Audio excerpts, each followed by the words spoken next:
Je vais te donner un micro. Il doit être branché, je pense. Je vais l'allumer avant. Il adore la voiture. 1, 2, 3. Ça vient de marcher. Bon, c'est bon. C'est bon. Et on assiste, on se surveille. Merci d'ailleurs à toute l'équipe de Papa 35. On ne remercie pas assez toute l'équipe de Papa 35 à l'accueil, et le bureau, les photographes, hein, il y a plein de monde. Les gens qui sont à l'entrée là-bas, les bénévoles, merci à tous parce que ce ratio est très important, il y a du monde, il faut que ce soit bien géré. Donc merci à l'équipe de Papa 35, à tous les niveaux, d'être présents. Ça, on ne le dit pas assez. Allez, on va commencer avec notre première voiture. Donc c'est une, on va demander aux gens, c'est quoi? C'est une Ferrari? Non, c'est pas une Ferrari, ah, je voyais moi. Alors c'est quoi? C'est une allemande, une italienne, une française, une anglaise, il y en a deux qui suivent, c'est bien. Et c'est une Aston Martin, et non pas Aston Martin. Aston Martin, voilà. Vous savez qu'Aston Martin aujourd'hui court en F1, notamment avec Alonso, et également en WEC. Hein, c'est la première année qu'ils sont en WEC, et pas que d'ailleurs, hein, ils courent aussi en GT. Donc Aston Martin est bien représenté dans le sport automobile, mais également avec des véhicules d'exception, supercars, comme celle-ci. Alors, bonjour.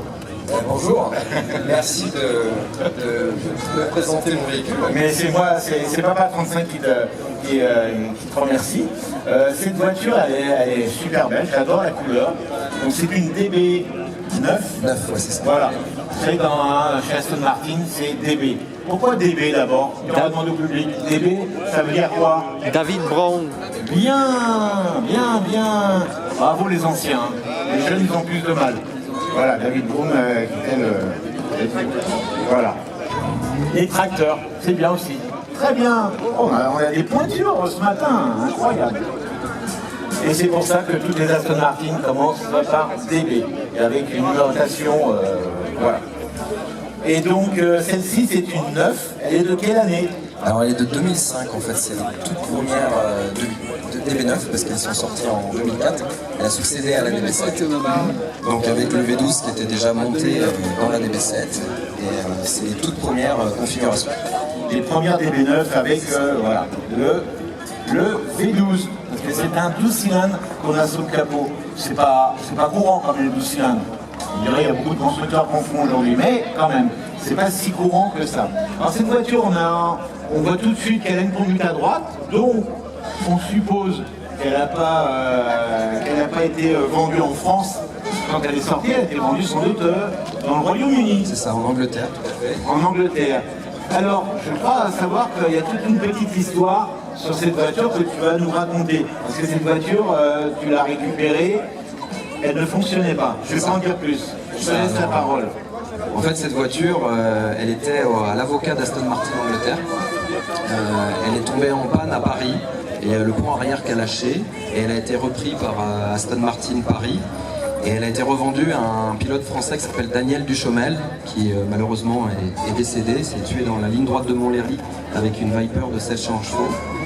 Et elle a été rachetée par un de ses clients, parce qu'en plus d'être pilote, il était aussi préparateur Porsche. Et donc il a été racheté par un de ses gros clients qui avait beaucoup de Porsche, 3 litres SR, etc. Donc un début de carrière, tu as mouvementé pour cette voiture. Oui, c'est vrai. Tu as changé plusieurs fois de propriétaire. C'est vrai.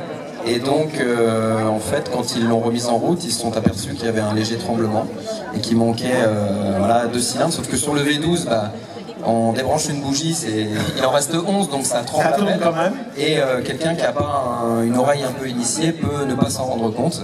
Et c'est le problème, c'est le début des ennuis pour cette voiture, quoi. Donc au final, diagnostic chez Aston, 2 cylindres en l'air avec 2 compressions mortes. Et là, ça commence à faire cher. C'est ça. Donc moi, il faut savoir que c'était mon objectif, c'était de racheter, c'est ma profession, je suis dans l'automobile. Et comment tu as pu avoir cette voiture? Par quel moyen? Sur le bon coin. Sur le bon coin. Ouais, sur le bon coin. En vente sur le bon coin. C'est ça. Et c'était stipulé quoi? Voiture Aston Martin DB9, ouais, moteur HS. C'est ça, moteur HS. D'accord. Donc déjà le prix, Ça, il chute un petit peu. Il faut savoir qu'une voiture comme ça cote, aujourd'hui si elle était expertisée avec un moteur neuf comme elle a dedans, elle serait probablement autour des 60, mais pour être cohérent et la vendre à des prix corrects, c'est aux alentours de 40, 45 plutôt. D'accord. Il y a toujours les expertises, il y a le marché derrière. Voilà. Aujourd'hui, on sait que ça vaut plus ce prix-là. Donc tu récupères cette voiture. Ouais. On précise quand même que tu es mécanicien quand même. C'est ça. Voilà, ça aide. Ça aide un peu. Donc tu as récupéré cette voiture en te disant, bah, moi je vais refaire le moteur. Je vais refaire la mécanique, ouais, je vais refaire une segmentation complète. Sur un 12 cylindres. Sur un 12 cylindres, ouais. Aston Martin quand même. Oui. Ah, c'est pas... Parce qu'il y avait aussi un objectif, c'est que je travaille avec mon fiston qui est à côté de moi, avec un petit t-shirt Il radical. s'appelle comment? Louis. J'ai pas entendu. Louis. Ah, C'est Luis, comme Luis Mariano. Luis Mariano, yeah. Et Ok. donc qui est passionné d'automobile aussi, et je me disais c'est l'occasion aussi, on est dans des années aujourd'hui où j'ai peur que cette génération-là qui se lance dans la mécanique ne puisse pas connaître des aussi belles horlogeries que ça. Et donc je vais transmettre à mon Voilà, fils c'est ça. une partie de mes connaissances. Il verra un V12 dépecé dans le garage. Et donc il m'a aidé à remonter, c'est lui qui a fait avec moi les séquences de serrage, etc. On a, avec c'est incroyable, la procédure du constructeur. Ça lui a plu? C'était super. Ah, voilà, c'est là un futur collectionneur. Oui, je pense, ouais, il a ça dans les veines. Comme, Bon, t'as démonté ce moteur, Voilà. t'as trouvé toutes les pièces, c'est pas trop compliqué? Si, ça a été, c'était laborieux. En fait, on a déposé là-dessus la mécanique, ça se dépose comme une Ferrari ou autre, mais c'est beaucoup plus compact et beaucoup moins bien pensé pour la dépose-repose. C'est-à-dire que quand vous déposez une mécanique là-dessus, ça sort par-dessous. Vous sortez le V12, le tunnel de transmission et la boîte de vitesse et l'essieu arrière, tout en même temps. C'est une double L'ensemble triangulation. mécanique d'un seul bloc. C'est ça. Ah ouais, C'est ça. Et ça vous fait un ensemble énorme, un groupe motopropulseur démonté. Ouais. Donc quand on n'a pas l'habitude, c'est facilement, si on veut prendre son temps pour ne pas faire de bêtises, etc., facilement un jour et demi pour la dépose. Quoi. On la dépose, un jour et demi. Ouais. Enfin, une journée au moins. Quoi. Nous, on a mis une journée pour le déposer. Et après, ouverture, deuxième journée, parce que l'idée, c'était pas de mettre un moteur d'occasion, c'était de le refaire. Donc après, ouverture du moteur, donc enlever les deux culasses et autres, et là, ça a été la surprise. Bonne surprise? Non, mauvaise. Mauvaise, c'est qu'on était parti avec les compressions et l'endoscope avec plutôt refaire 2 cylindres. 2 cylindres. Qui étaient micro-rayés et puis une segmentation complète, on aurait refait les coquilles en bas, etc. Ouais. Mais là, on démonte. Bon, le diag était bon déjà. Ouais. Mais déjà, personne quasiment voulait me refaire le V12. Ça passe pas sur les machines en fait, pour le réalisage. Ah ouais? Donc ça, c'était la première emmerde. C'est que je ne trouvais pas de professionnel dans le coin pour Pour faire le le Rennes, V12. ça n'existe pas. Non, mais maintenant il y en a un que je connais, on peut le citer, je sais pas. Vas-y. C'est ATM à Vitré. C'est bien ATM à de le dire. Vitré fait des V12. Il était entre passionnés, on s'est compris. Et il s'est dit, bah ouais, moi ça m'intéresse, on n'a jamais fait. Il dit, j'ai la table inclinable, je vais faire. Et il m'a fait un boulot d'orfèvre. C'était parfait. Quoi. Bon, c'est bien, ATM, à Vitré, si vous avez un V12. Voilà. Et pas que. Mais là, il se passe du temps. Hein. Entre ça, c'est que j'ai pas de Entre le moment où professionnel. tu as récupéré la voiture et le moment où tu as réussi à tout remonter dans les règles, Alors, c'est coulé combien? j'ai commencé mi-janvier et elle est sortie sur la route début mai, je crois, ou Oh, avril. ça ouais. c'est rapide quand même. Ah oui et non, mais elle bloquait un pont. Elle bloquait un pont, donc il fallait aller vite, quoi. Ouais. Et c'est à la fois court et à la fois long, quoi. D'accord. Et du coup, ouais, il se passe du temps et puis surtout il se passe un peu de peur. Parce que quand vous investissez, même avec un moteur mort, ça vaut de l'argent et on se dit, putain, ça va pas au bout, Il y a là, un ça va être budget pire. quand même. Ça va être pire. Et Ouais. faut que ça marche quand même. C'est ça. Sinon, Et puis le constructeur, lui, vous annonce des prix. Il vend un piston 750 €, quoi. Donc vous multipliez par 12, vous rajoutez 80 € de segment, les joints de culasse à 350 €. Enfin, c'est. Waouh. Ah oui, non, c'est. Ah ouais. Il faut vraiment tout maîtriser. Ah oui, là, il faut tout maîtriser. Donc un budget conséquent pour en faire ce moteur quand même. Alors ouais, donc on a trouvé des solutions. En fait, là-dessus, pour l'anecdote, le V12, il est assemblé par Cosworth, le préparateur Ford. D'accord. Et en fait, c'est 2 V6 3 litres Duratec La collée. qui sont collés. D'accord. Donc en fait, toutes les pièces unitaires, tous les pistons, etc., les bielles, vous pouvez les trouver dans le réseau Ford. Mais pas le réseau Ford France, il faut que ce soit le réseau Ford US et il y a des correspondances. Alors c'est vrai qu'il y a quelqu'un qui disait on va ouvrir le capot parce qu'on parle du moteur mais on ne le voit pas. Tiens, Louis, tu peux ouvrir la salle. Il va ouvrir. Ah, regardez, il sait où se trouve la manette. Ça fait plaisir à voir, regardez. Hein, il est déjà passionné à son âge. Et voilà. Donc voilà, on parle de ce V12, on le voit maintenant. Donc continue alors. Donc c'est deux V6 à coller. Ouais, donc c'est deux V6 mis bout à bout. Donc vous avez toutes les pièces unitaires sont du Ford. Hein, et il y a ce qui est spécifique, c'est les lignes d'Arbracam, vibroquin, etc. Tout ce qui comporte tout ça. Là, pour une ordre d'idée, vous avez un vibroquin marqué là-dessus, c'est 5 000 € Combien de soupapes du coup là? On a combien de soupapes? 48. 48 soupapes. Toutes neuves, refaites. Les 48 sièges refaits. Tout est. Est-ce que c'est indécent de demander le prix de cette rénovation de moteur? Non, c'est pas indécent. Alors aujourd'hui, avec toutes les. Moi, j'ai monté une liste entre ce que je peux prendre en adaptable comme une qualité origine, comme du balai, etc. Ce qu'on est obligé de prendre en origine, par exemple, moi, les coussinets de bielle, etc. On ne décide pas, on prend en origine. La boulonnerie, tout est neuf, 1500 € de boulonnerie, etc. On en a pour 10 000 € de rénovation de moteur. Et vous avez un moteur absolument neuf qui vaut sur le marché. Si je le démonte, je le mets à vendre demain sur le bon coin, c'est 30 000 €. Ça vaut 30 000 €. Donc, c'était le prix du devis chez Aston. C'était le prix de la voiture. Donc là, pour 10 000 €, le moteur est absolument neuf, il a des pistons neufs. Et par rapport à la cote de voiture, de toute façon, tu t'en sors. Alors je m'en sors, c'est juste. On ne fait pas ce genre de véhicule pour prendre de l'argent. C'est de la passion. Évite d'en perdre. J'en perds pas. Normalement, j'en perds pas. C'est juste dans les clous, on va dire. On est à l'étal. Alors si vous comptez payer votre temps en passé, c'est faut oublier. À la main d'œuvre, c'était toi, bien sûr. C'est ça. Si tu avais acheté la voiture pour la donner à un garage, pour la refaire, c'était même pas inimaginable. C'était inimaginable d'avoir un prix correct. Parce que le temps passé, bien sûr, comme c'est déjà une journée et demie pour tout démonter. Et puis en fait, vous avez des spécialistes Ferrari un peu partout en France, des spécialistes Porsche il y en a partout aussi. Mais vous n'avez pas de spécialistes. Dans l'Est, pourtant, il y en a beaucoup. Oui, mais pas sur ce type de voiture.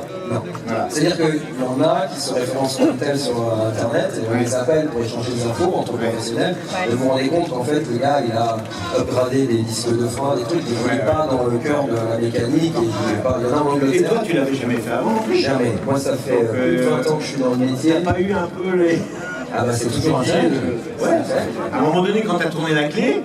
Ah oui, voilà. L'oreille, elle a démarré au les quart de tour. cylindres, tout. Et en fait, on l'avait préamorcé avant en circuit d'huile au démarreur, et elle a démarré vraiment au quart de tour. On rappelle que c'est un 6 litres. C'est un 6 litres, c'est un 5 litres 9 exactement. Ouais, on va rendre à 6 litres. Et la puissance de ce moteur, ça fait 400, celle-là elle fait 455 chevaux d'origine. Là, on a libéré un peu les catalyseurs, etc. Elle doit monter un peu. Les versions 2 font 477 et elle fait 517 sur la DBS. Et c'est une question de programmation parce que le V12 reste le même. une question de programmation, souvent sur les voitures modernes. C'est ça. Pour un poids quand même assez lourd. C'est une autre question, je ne connais même pas. Je la remonté pièce par pièce, mais j'ai même pas regardé le poids vide sur le carte grise. Oui, c'est assez lourd. Oui, c'est ça. La carrosserie, elle est en acier ou en alu? Alors c'est un châssis alu complet. Vous voyez, même les têtes d'amortisseurs, tout est monté sur Et ça, c'est de l'alu? Tout est alu. Voilà, tout est alu. Pour limiter le poids, et la carrosserie aussi. Alors, alu sur une partie, pavillon, etc. Fibre, enfin c'est tout un mélange. Ah, c'est un mélange de fibre et d'aluminium, La mais pas partie d'acier. avant, non. Ils ont essayé d'alléger au max parce qu'ils ont fait un châssis poutre très volumineux pour avoir de la rigidité sur la longueur de la voiture. Ils ont monté des bons trains roulants qui sont en double de triangulation, c'est monté avec du Bridgestone, etc. C'est vraiment très très bien monté. Quand on la met nue, c'est très bien monté. Après, les finitions à l'intérieur, les phares, les trucs, on voit que c'est assemblé à la main. Elle a 20 ans quand même, on dirait pas, mais elle a quand même 20 ans. Elle a 20 ans. Et en principe, chaque voiture est suivie par quelqu'un. Chez Aston Martin, voiture faite à la main, et c'est pour ça qu'on retrouve ce nom ici. Celui qui l'a suivi. Tout le temps. Voilà, tu pourras mettre le tien maintenant aussi. Ouais, j'hésite avec un petit rebelle. Voilà, on va quand même faire le tour parce que c'est vrai que l'Aston c'est son moteur, mais aussi il y a l'intérieur. Il faut quand même. Alors j'aime beaucoup l'intérieur, moi c'est ce coloris qui est un peu pour moi livre. C'est ça. Merci jeune homme. Oui, la j'ai retenu. très très beau cuir. Franchement, comme toutes les Aston, on disait qu'à une certaine époque, les Aston c'était la Ferrari anglaise. Vous voyez, la comparaison, elle n'est pas. C'est vrai qu'on a un peu de définition. On voit d'ailleurs fabriquer à la main la petite plaque qui est sur les planchers. Ils ont été même avec du cuir à l'intérieur des pattes de porte. Dans un endroit complètement visible. Et là, ça ne se voit pas, avec une équipe. C'est fou. D'accord, il faut le faire quand même. Ouais. Très bien. Et certains me disaient, oh, il n'y a pas de levier de vitesse. Il n'y a pas de levier de vitesse. Non, c'est des boîtes touche clic, des boîtes ZF, avec les boutons en fait qui sont au milieu. Des boîtes qui sont assez fiables. Et autrement, on a des palettes au volant. Les palettes au volant, comme tu dis. Ouais, ça a été les premières en palette au volant. Il y a une réactivité, alors il faut toujours se remettre dans son époque. On fait le tour. On voit une Stratos à l'arrière. Oui, c'est pareil, c'est le fiston. Voilà. Un très beau tableau de bord. Hein. Ah oui, j'adore le des compteurs, c'est très bien fait. La finition, La finition est vraiment top. Alors c'est marrant parce qu'il y a, je sais pas si c'est du bois ou un faux bois. c'est un plaquage résiné, ouais, c'est Résiné. l'essence de vrai bois. Voilà. Alors souvent on le retrouve sur les portes, là non, c'est juste central au niveau du haut de console. Voilà. En fait, chaque Aston Martin est unique. C'est pour ça que les séries limitées ont pas très bien marché chez Aston Martin, parce qu'en fait, quand vous achetez une Aston Martin neuve, vous choisissez absolument toutes les options. C'est-à-dire qu'on envoie, j'ai vu presque la même config que la mienne, mais admettons avec les panneaux de porte. Là, les gars, ils choisissent tout. La casquette de comptoir, là, par exemple, il a voulu du noir. C'est l'allemand pratiquement, comme chez Ferrari d'ailleurs. On demande ce qu'on veut et après voilà, c'est tant. Donc elles sont quasiment toutes uniques et on peut savoir avec le code moteur combien il y a eu de personnes au monde à prendre cette même config. Ah ouais. Précisément. Donc certaines, il y en a une seule au monde. J'ai jamais fait le truc parce que c'est Aston Martin, la poignée de main est brillante. Pour savoir ça, c'est... Bonjour monsieur, paf. Ah, c'est tout là. Alors j'aime bien cette couleur que je disais, ça a un espèce de gris rosé qui est très très beau. Qui change de couleur un peu en fonction de la Voilà. Oui, incroyable. Oui. Des fois il est gris, des fois il est marron glacé. Alors on a quand même un coffre pour loger le club de golf par exemple. ça. Éventuellement. Moi je suis pas de golf, hein, mais. Non, mais c'est le point de vue. Oui, hein, c'est ça. Pour les gens qui achètent ce type de voiture neuve, parce que c'était pas donné quand même. On a un coffre qui n'est pas très très grand. Ah non, c'est pas grand. C'est quand même assez logeable. La place sur le côté, là, enfin, ça va. Ouais, on peut en mettre quand même. Elle est pas très profonde. Hein. Non. Après, c'est pas un break, attention. C'est Ah une ouais. voiture Ouais. de sport, attention. Ouais. Donc le coffre, On peut quand même. C'est très roulable au quotidien pour quelqu'un qui voudrait avoir les moyens de le faire. ouais, Et, au quotidien, ouais, c'est ça se souple, conduit super bien, c'est à la fois très réactif en puissance. il y a 12 cylindres, je suppose que c'est très linéaire. Ouais. Pour doubler avec ça. Eh ben, oui, c'est pratique son pont doublé, ça joue sur la sécurité. Donc on double rapidement, mieux c'est. Les adultes un peu. Clac, ça fait clac, hein, entend pas. Et la ligne de cette voiture, elle est super. Elle rappelle d'ailleurs les Jaguars qui étaient similaires à l'époque. C'est la même que dans James Bond, le Casino Royale. Voilà, Casino Royale. C'est la TS, Tout à l'heure, je cherchais, mais je ne retrouvais plus. Il y a 0 de James Bond. C'est Casino Royale. On le voit avec sa voiture. une grise un peu plus scarale, un peu plus Les gens qui aussi. pareil, ils sont au choix, l'achat du véhicule. Cette config de jantes, elle est assez connue. On les voit assez souvent, celle-là. Vraiment une ligne superbe, un moteur 12 cylindres, ça fait rêver. C'est ça. Et voilà. Comment on va trouver un public cette voiture? Elle est fantastique. Et on a la chance voilà, de la présenter aux étangs d'Alpigny. Pas trop compliqué la conduite à droite? Un peu au début, sur les premiers tours, mais après ça va. Sur les tétroutes. Sur les tétroutes pour les points de repère, il suffit que c'est un peu la nuit au début. Ça va, mais c'est ça. Il faut s'habituer au début. Après, on est sur une boîte auto, donc c'est beaucoup plus simple. Mais ça va. En te remerciant d'avoir C'est moi présenté qui vous cette remercie. voiture avec nous et au plaisir de te revoir ici. Quel bienvenue. Je suis voilà. Vous pouvez l'applaudir, mesdames et messieurs. Pardon. Merci à lui d'avoir amené cette voiture au Jeton d'Avigny et de l'avoir présentée avec nous.